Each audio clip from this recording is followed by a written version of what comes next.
ನಾನು ಶಿವಮೊಗ್ಗ ಲೋಕಸಭಾ ಕ್ಷೇತ್ರಕ್ಕೆ ಸೀಮಿತವಾಗಿ ಹೇಳಬೇಕು ಅಂತಂದರೆ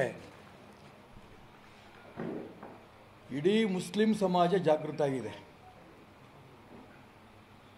ಇಡೀ ಲೋಕಸಭಾ ಕ್ಷೇತ್ರದ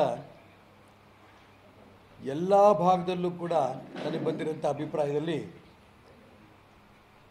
ಅತಿ ಹೆಚ್ಚು ಮುಸಲ್ಮಾನರು ಈ ಬಾರಿ ಮತದಾನ ಮಾಡಿದ್ದಾರೆ. ಹಿಂದೆ ಅನೇಕ ಚುನಾವಣೆಗಳಲ್ಲಿ ಹೋಲಿಕೆ ಮಾಡಿದಾಗ ಒಟ್ಟಾಗಿ ಮುಸಲ್ಮಾನರು ವೋಟ್ ಮಾಡಿದ್ದಾರೆ ಮತ್ತು ಅತಿ ಹೆಚ್ಚು ಮತದಾನ ಮಾಡಿದ್ದಾರೆ. ಇದನ್ನು ಹಿಂದೂ ಸಮಾಜ ಗಮನಿಸಬೇಕು.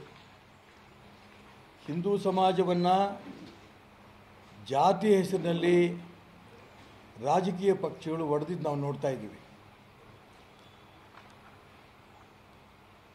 ಜಾತಿ ಹೆಸರಿನಲ್ಲಿ ರಾಷ್ಟ್ರೀಯ ಪಕ್ಷಗಳು ಒಡೆದ್ರೆ ಮುಸಲ್ಮಾನ್ ಸಮಾಜ ಮಾತ್ರ ಒಂದಾಗಿ ಅತಿ ಹೆಚ್ಚು ಮತದಾನ. ಶ್ರೀನಿವಾಸ್ ರಾಜು ಮುರ್ರಾ ಎಮ್ಮೆ ಸಾಕಿ 1 ಎಮ್ಮೆಯಿಂದ 3.5 ಲಕ್ಷ ಗಳಿಸ್ತಿದ್ದಾರೆ. ನೀವು ಕೂಡ ಅವರಿಂದ ಕಲಿಬೇಕಾ? ಅವ್ರ ಜೊತೆ ವಿಡಿಯೋ ಕಾಲ್ನಲ್ಲಿ ಮಾತಾಡಬೇಕಾ? ಈಗಲೇ ಫ್ರೀಡಮ್ ಆ್ಯಪ್ ಡೌನ್ಲೋಡ್ ಮಾಡಿದ್ದು ಈ ಬಾರಿಯ ವಿಶೇಷ. ಹಿಂದುತ್ವದ ಬಗ್ಗೆ ಆಸಕ್ತಿ ಇರೋರು ಎಲ್ಲ ಜಾತಿಯವರು, ಅದು ಲಿಂಗಾಯತರಾಗಿರ್ಬೋದು, ಈಡಿಗ ಸಮಾಜ ಆಗಿರ್ಬೋದು, ಹಿಂದುಳಿದವರು ಇರ್ಬೋದು, ದಲಿತರು ಇರ್ಬೋದು, ಮುಂದುವರೆದ ಸಮಾಜ ಇರ್ಬೋದು, ಎಲ್ಲ ಸಮಾಜವೂ ಕೂಡ ನನಗೆ ಅತಿ ಹೆಚ್ಚು ಬೆಂಬಲವನ್ನು ಕೊಟ್ಟರು. ತುಂಬ ಸಂತೋಷ. ಒಂದು, ನನಗೆ ಹಿಂದುತ್ವದ ಹೆಸರಿನಲ್ಲಿ ನನಗೆ ವೋಟ್ ಮಾಡಿದ್ದಾರೆ. ಎರಡನೇದು, ಅನ್ಯಾಯ ಆಗಿದೆ ಅನ್ನೋದು ವೋಟ್ ಮಾಡಿದ್ದಾರೆ.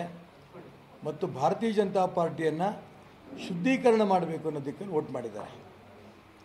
ಹೀಗೆ ಈ 3 ಅಂಶದಲ್ಲಿ ನನಗೆ ವೋಟ್ ಮಾಡಿದರೆ ಕಾಂಗ್ರೆಸ್ಸು ಮತ್ತು ರಾಘವೇಂದ್ರರವರು ಜಾತಿ ಹೆಸರಲ್ಲಿ ವೋಟ್ ತಗೊಳ್ಳೋಂಥ ಪ್ರಯತ್ನವನ್ನು ಕೂಡ ನಡೆಸಿದ್ದಾರೆ. ಇದೇನೇ ಆದರೂ ಕೂಡ ನನ್ನ ವಿಚಾರ ಸಿದ್ಧಾಂತವನ್ನು ಜನ ಮೆಚ್ಚಿರೋದು ನನಗೆ ತುಂಬ ಸಂತೋಷ.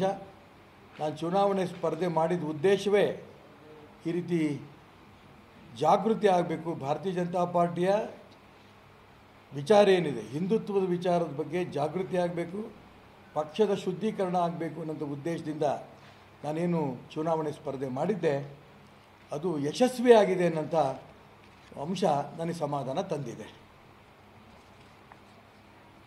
ಮತ್ತು ಈ ಹಿಂದುತ್ವದಿಂದ ನನಗೆ ಅನ್ಯಾಯ ಆಗಿದೆ ಅನ್ನೋದು ಗಮನಿಸಿ ಜನ ಮತದಾನ ಮಾಡಿದ್ದಾರೆ. ನಾನು ಈ ಚುನಾವಣೆಯಲ್ಲಿ ಗೆಲ್ತೇನೆ, ಈ ವಿಶ್ವಾಸ ನನಗಿದೆ. ಆದರೆ ಎಲ್ಲ ಥರದ ಷಡ್ಯಂತ್ರವನ್ನು ಕೂಡ ವಿಶೇಷವಾಗಿ ರಾಘವೇಂದ್ರ ಅವ್ರ ಕಡೆಯಿಂದ ನಡೆದಿದೆ.